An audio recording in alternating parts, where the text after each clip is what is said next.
Three-deckers, triple-deckers, you know them, you've seen them, I hope you love them. Maybe it's their compact frames, maybe it's their variably arranged porches, maybe it's just that they're as New England as throwing tea in a harbor. But after booming throughout the region in the 1800s and early 1900s, cities and towns turned on the historically immigrant and working class housing stock in the 1900s and instituted widespread bans. I'm Jennifer Smith, and this is the Codcast, CommonWealth Beacon's podcast about policy and civic life here in Massachusetts. Today, from inside my own beloved three-decker, we're talking about the latest swing at protecting and encouraging the classic structures. The Somerville City Council voted this winter to remove zoning restrictions that effectively banned building triple-deckers, letting them now be built as of right in the city. The move ushers in what proponents hope will be a new age of letting what is be, and maybe even laying the groundwork for re-embracing and rethinking middle-class multifamily housing in a state with one heck of a housing crunch. I'm joined by Somerville City Councilor Matt McLaughlin, who led the charge for the zoning reforms, and Jesse Kanson-Benanav of Abundant Housing. Matt, Jesse, thank you for being here with me for a holiday housing podcast where the gift is new zoning. Oh, thanks for having me. So I'll apologize to our listeners right off the bat. I am in Dorchester, literally in a three-decker right now. And when I worked for the Dorchester Reporter, I went to an all-day conference about the history of three-deckers and learned that indeed they were called three-deckers before they were called triple-deckers because they were initially named after the three-decker ships. All this to say, we are all housing God's children. Call them whatever makes you happy. I will be referring to them as three-decker, and I am sorry to anybody listening from Somerville who has a different opinion. How do you guys tend to refer to them? I grew up in Somerville, and we call it a triple-decker, or I call it a triple-decker. I don't know where it came from. It's just what we call it, but in my research, both are used. I tend to say triple decker as well. I don't know. It might be a Somerville thing. I got my start in housing working in Somerville. And so that may be why I say it, but certainly know that there's a lot of debate about it. So let's start with kind of the funniest part to me, or the most interesting part to me about this zoning change, which is it's basically saying we already have these. These are a very common housing stock, and yet they weren't actually allowed to be built under current zoning. So, Matt, how did you find yourself kind of pursuing this change? Well, so I've always been a big fan of triple deckers growing up in the city. I actually wrote a paper about triple deckers myself when I went to school. And as a person with French Canadian ancestry, I found it very interesting because French Canadian carpenters came to New England and made these triple deckers or three deckers, like you say, based off a boat. So it resembles like the three levels of a boat or a ship. And they're everywhere. And I just always liked them because they're very unique to the region. There's not many other places outside of the Northeast that have these houses. And they really helped create the middle class and the working class in the region about a century ago.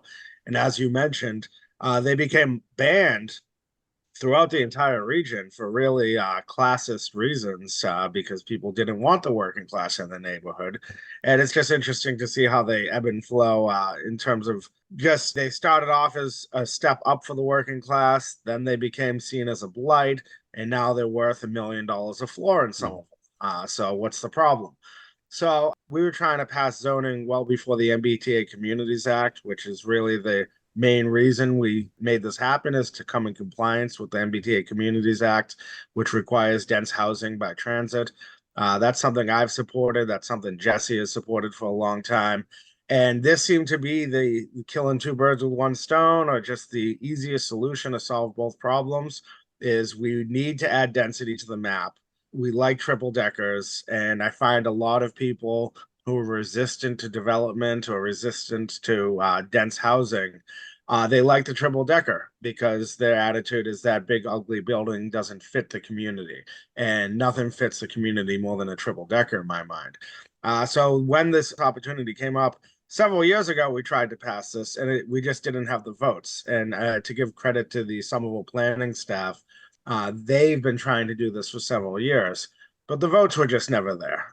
So they came up with the solution, and I advocated for it on the council level, and we had some turnover in councilors, and I think people just became more open to this idea. So even in Somerville, Mass, where we're very progressive when it comes to housing and trying to solve the housing crisis, a few years ago, this wouldn't have passed. And this year it passed unanimously. And now I'm hoping that maybe the entire region will consider this. So, Jesse, when you're thinking about the kind of blend of housing types in a healthy housing stock, where do three deckers or triple deckers fit into it? Because they're kind of a staple of New England housing, but they also tend to work pretty well in bringing density to, say, residential blocks. So, where do they fit conceptually? Because then, of course, we can all talk about where they fit emotionally.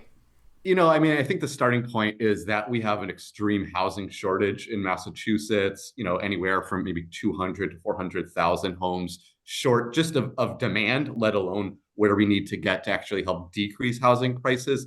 So we have a lot of work to do, and we need to build more homes across the state for people of all income levels and a variety of types of homes. And certainly, we've been building single family homes around our region for a long time now. Some cities, mostly, centered in the urban core, have built large multifamily housing. As Matt mentioned, the MBTA Communities Act might help bring some more of that to more communities around the region. But there's a whole sort of swath of housing in the middle, what we call missing middle housing. That's the type of homes that we used to build in Massachusetts and around the country, really like prior to World War II and the post World War II expansion of the sort of sprawling single family suburbs, and that includes the triple decker, also maybe 4 or 6plex type buildings as well. And we used to do that in Massachusetts. We used to build the triple decker, and Matt talked very eloquently about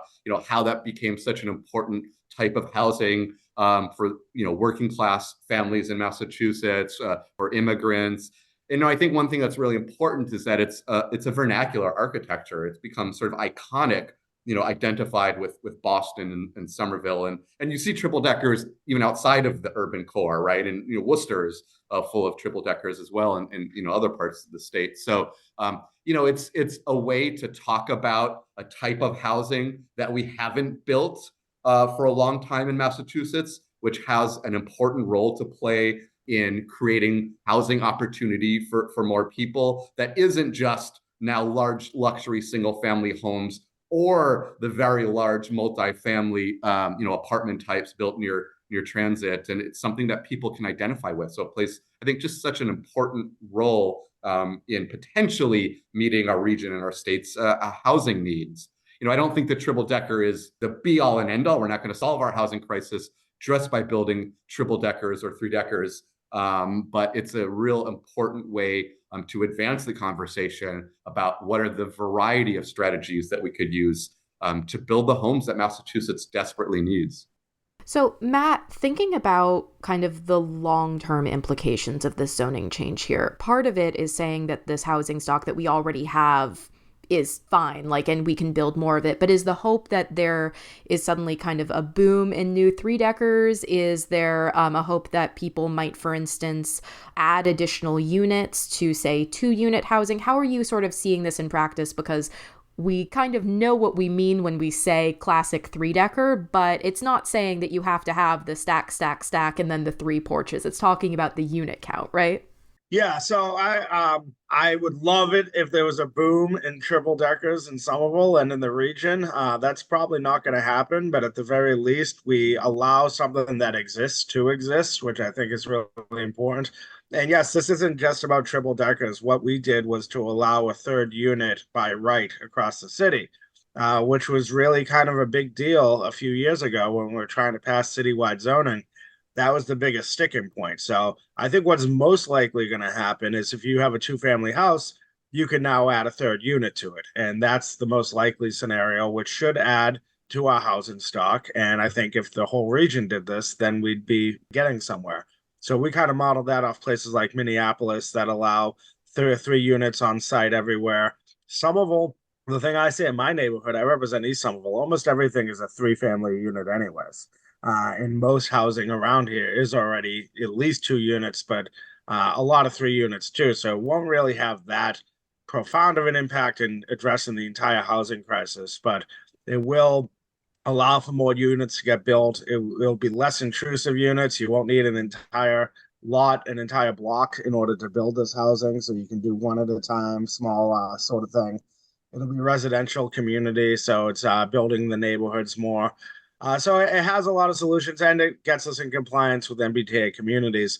And then for me personally, I just remember one of the first times when I became a city councilor, we had a resident who wanted to build a third unit on their house, and the neighbors didn't like it. And as a good counselor, I thought it was my job to fight for the neighbors and against the developer. And I fought against the third unit. They won. And then a few years later, I see the neighbors. I'm like, oh, how's that third unit going? And they're like, oh, it wasn't a problem. I don't know why we ever thought of it, fought it to begin with. So it was kind of taking the burden off me, taking the burden off the city to streamline this, because it really shouldn't be a big deal to add a third unit. And for some reason, that was like the major sticking point with our citywide zoning. So I'm glad we finally got over that. So no, it's probably not going to lead to a boom in triple deckers or even a huge influx of new housing in Somerville.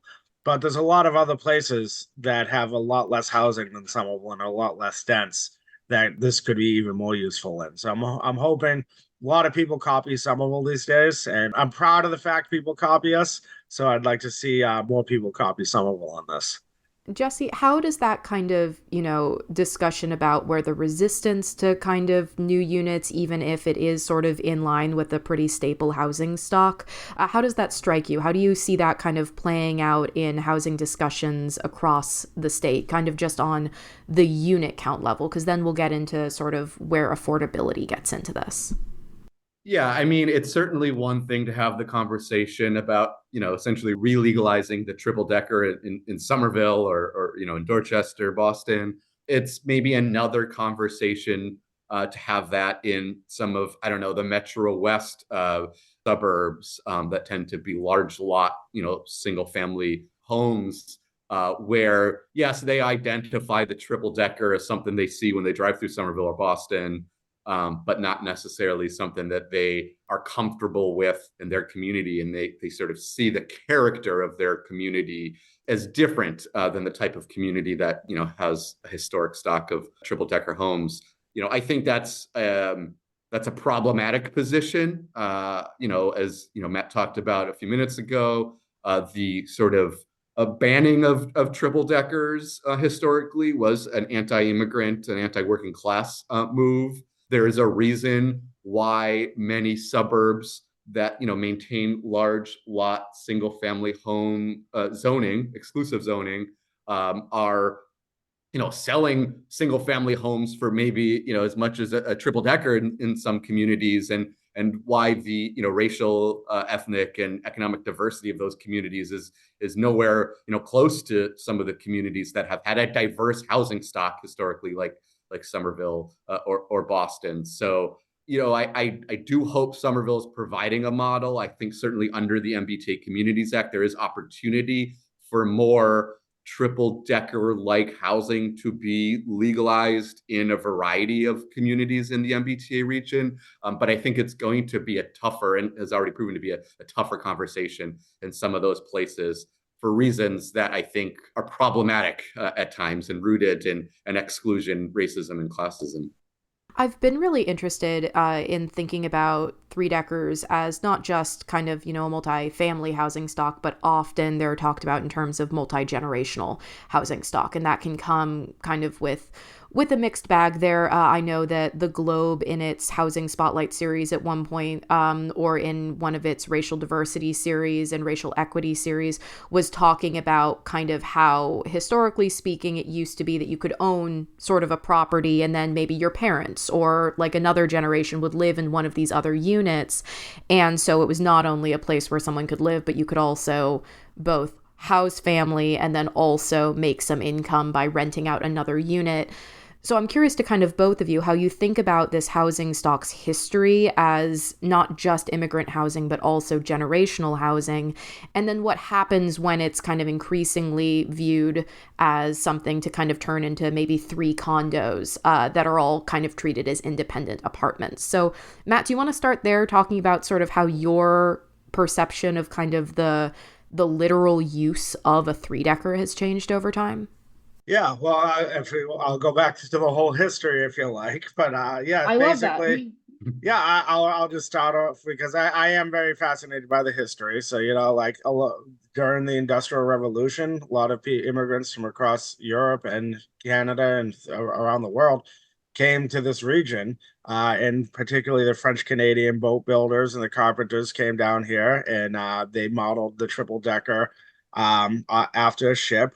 And what it was a step up for working class people, from people working in the factories, to have their own house, separate from like the row housing, which was very popular at the time. So you had windows, you could see outside, you had 3 floors all to yourself. You could live on the first floor and you could rent out the other 2 floors to subsidize yourself, or you could have multi-generational housing, which is what happened. And that's something that I grew up with too, as well.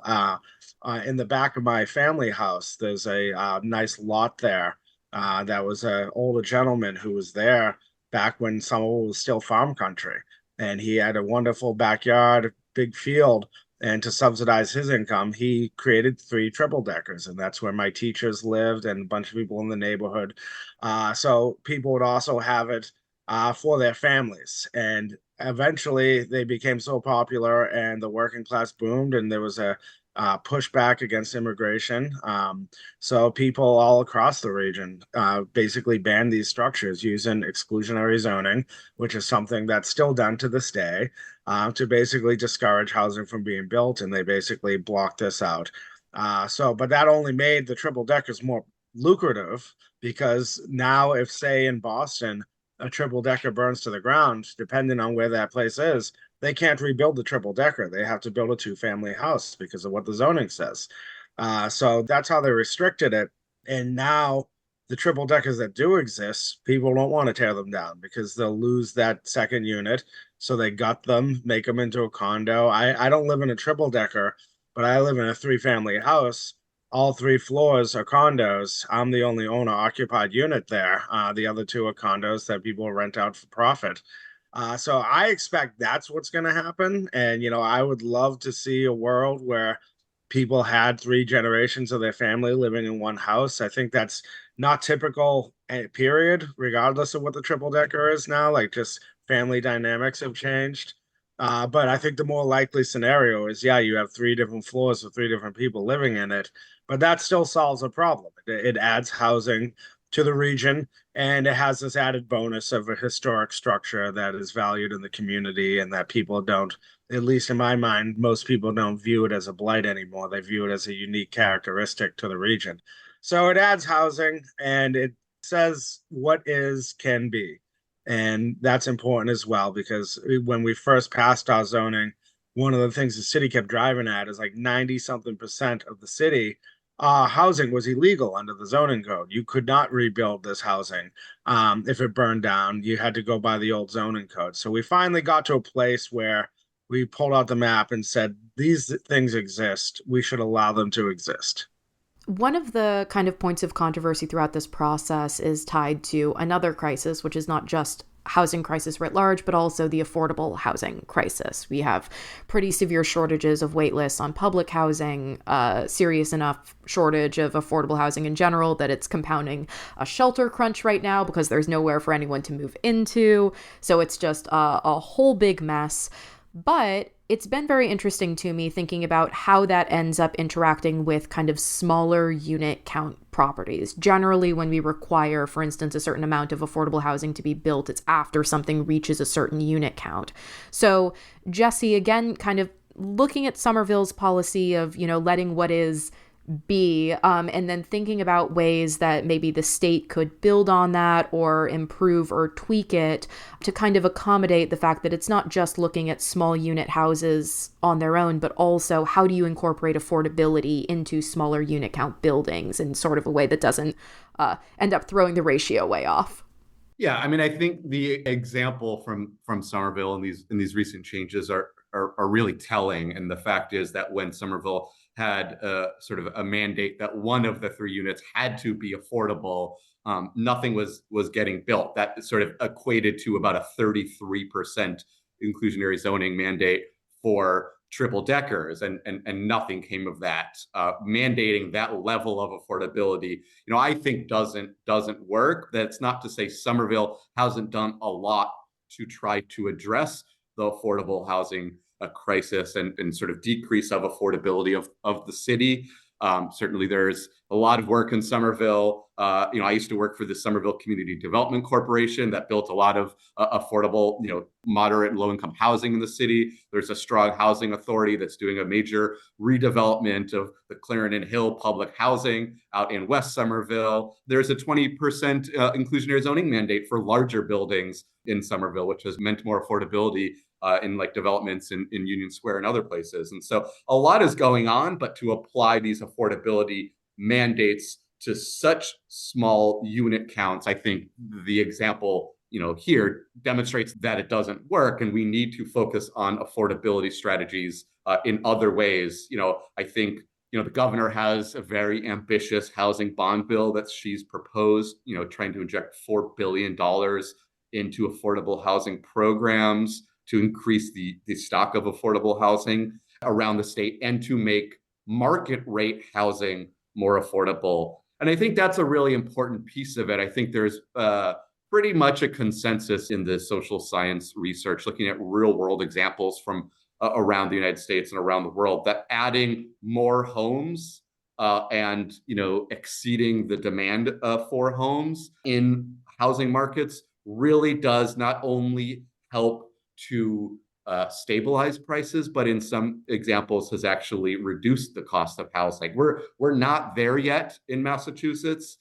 Somerville sort of re-legalizing the triple decker, the housing bond bill, MBTA Communities Act, they're all sort of pieces to that puzzle to reach the level of production of new homes that we need to stabilize and reduce prices in the state. But through changes like this, in particular, other statewide zoning reforms that allow a variety of homes to be built in more communities, I think we can get there. So to expect legalizing the triple decker alone to create vast affordability, I don't think is going to be there. But as Matt said, it's creating more homes in building types that people nowadays like and they think is something that makes Somerville, Boston, Cambridge, our region special. It's a vernacular architecture. So one really important step in I think that broader affordability conversation.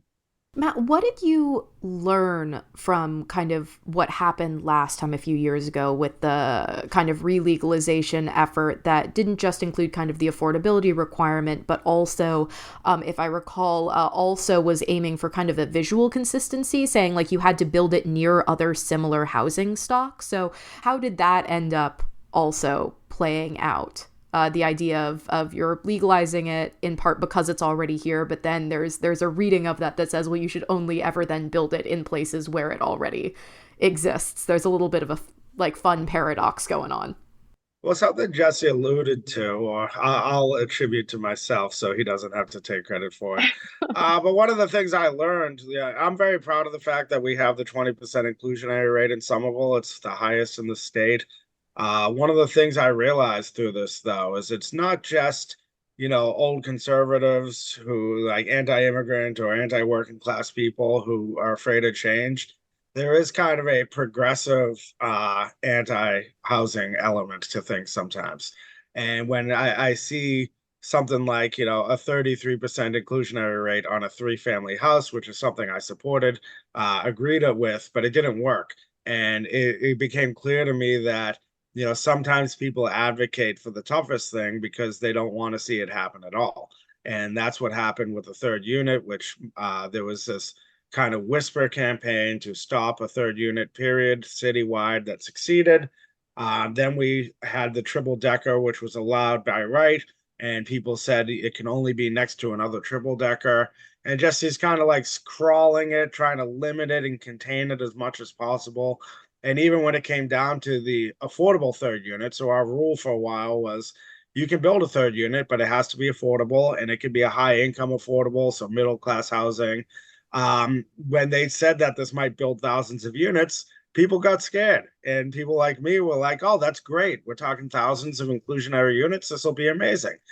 We had 3 people express interest, 0 people ever followed through on it.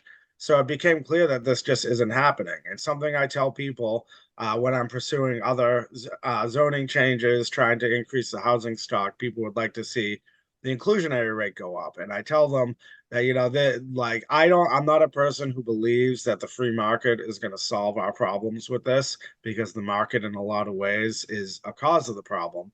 But there is something to be said about making housing so difficult to create that it has an impact on the cost and it has an impact on our supply.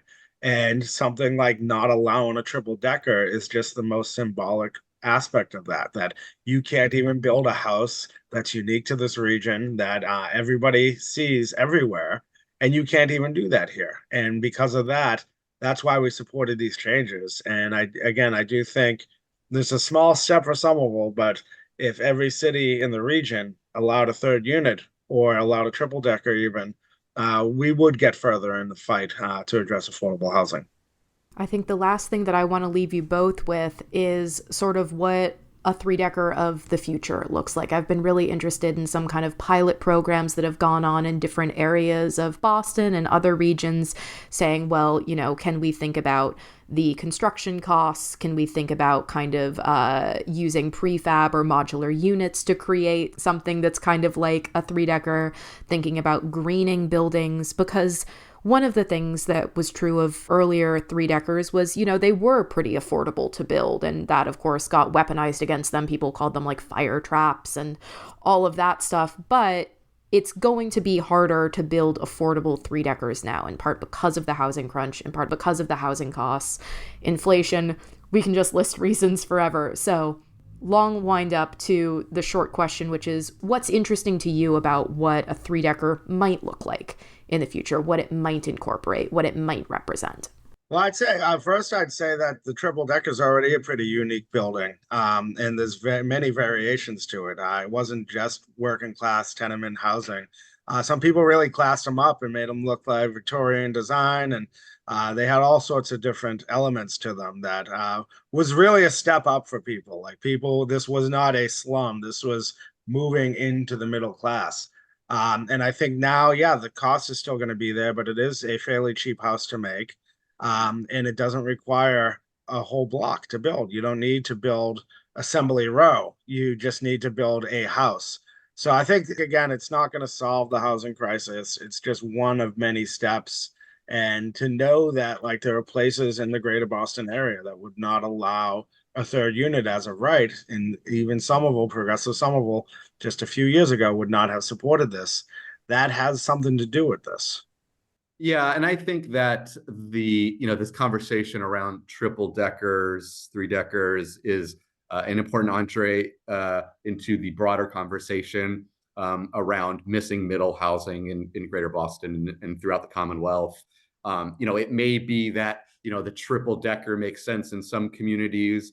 In other communities, adding additional units might make the most sense through accessory dwelling units, another type of lower cost to build housing that homeowners or individual residents can do on their properties.